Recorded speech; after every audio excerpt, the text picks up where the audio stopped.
Recientemente acaba de crecer este río, lo cual hizo que se tumbara algunos árboles, como pueden ver. Siento que este es uno de mis lugares favoritos. Yo me crié aquí aprendí a nadar. Y aquí es donde quiero empezar sobre este tema. El universo. Cuando escuchan la palabra universo, ¿qué se imaginan? Seguramente se imaginan planetas, todo.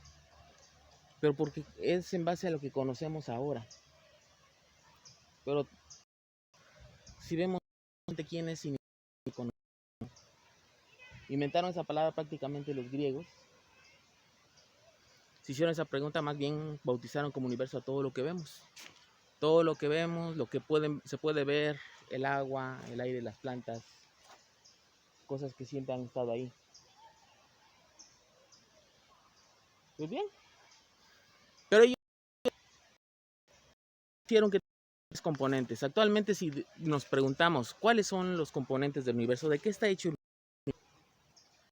La respuesta más lógica y científica está hecho de materia y energía. Los griegos dieron con ese concepto, pero con algo más. Ellos identificaban materia, energía, y debía haber alguna forma, algo que distinguiera a los animales muertos de vivos, las plantas. Entonces agregaron un concepto más y lo llamaron animae, de donde se deriva la palabra alma. No es el concepto mismo que tenemos actualmente del alma que el que ellos tenían. A partir de esa visión es como ellos, sin saberlo, fundaron las tres ciencias naturales. La materia la estudia la química, la energía la estudia la física, y al mismo tiempo la vida, todo lo que sabemos de ella hasta este momento, lo englobamos en una ciencia que se llama biología. ¿Quiénes eran? ¿Por qué? ¿Por qué eran tan inteligentes? Y todos empezamos a estudiarlos a partir de ellos. Todo el conocimiento se inicia, lo que llamamos los griegos, más bien eran los jónicos. Pero habría que entenderlo, era un conjunto de islas que crecían dentro del mar Mediterráneo y estaban rodeadas por muchos pueblos que tenían diferentes creencias, diferentes religiones. Ahí está el detalle. Un jónico, por cuestiones de comercio, tenía que lidiar con los egipcios, con los romanos, con los griegos, con los judíos, con los persas, y todos tenían diferentes creencias y cada uno eran tan firme que si quien pensara algo diferente era considerado hereje y seguramente no le iba a pasar.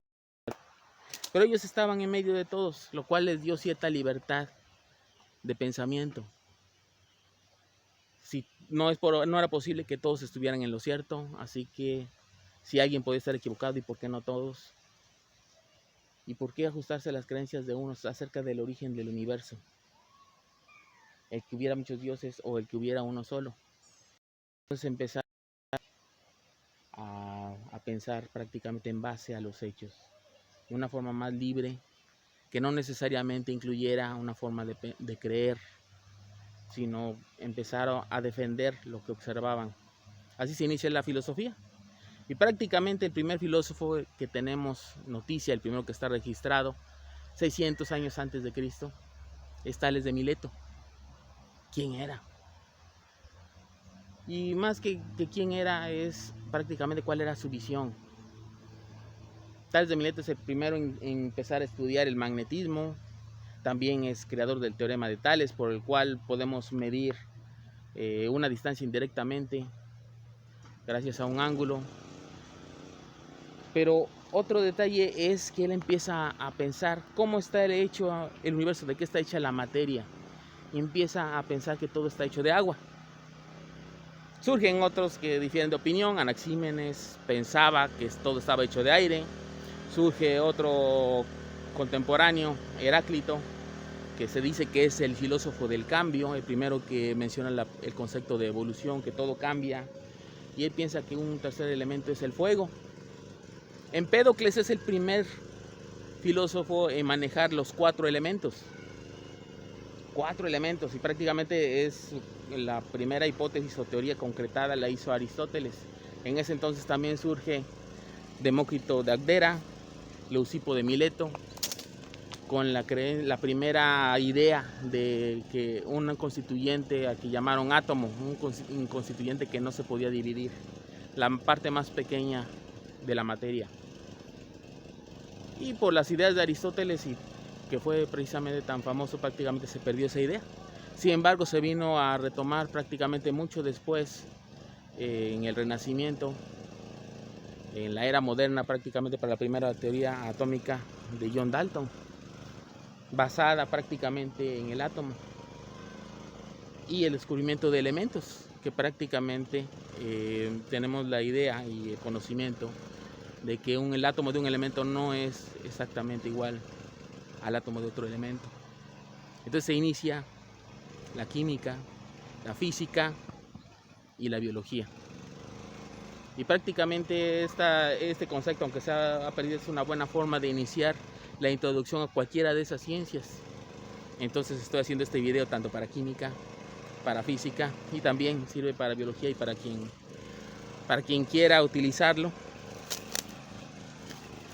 como concepto, y para las clases de este nivel. Estoy pasando precisamente entre los árboles que acaba de tirar la creciente, porque ha llovido mucho. Y bien, prácticamente quiero redondear con esto, con este primer tema,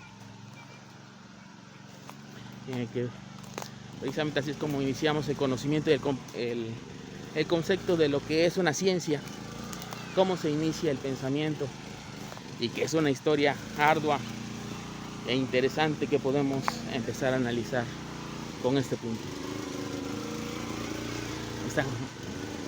Están tomando agua precisamente para llevarla a las comunidades de este lugar que tienen esta costumbre. Estoy en Puente Nacional, este río que algunos llaman Puente Nacional 2 porque se junta con la antigua. Bien.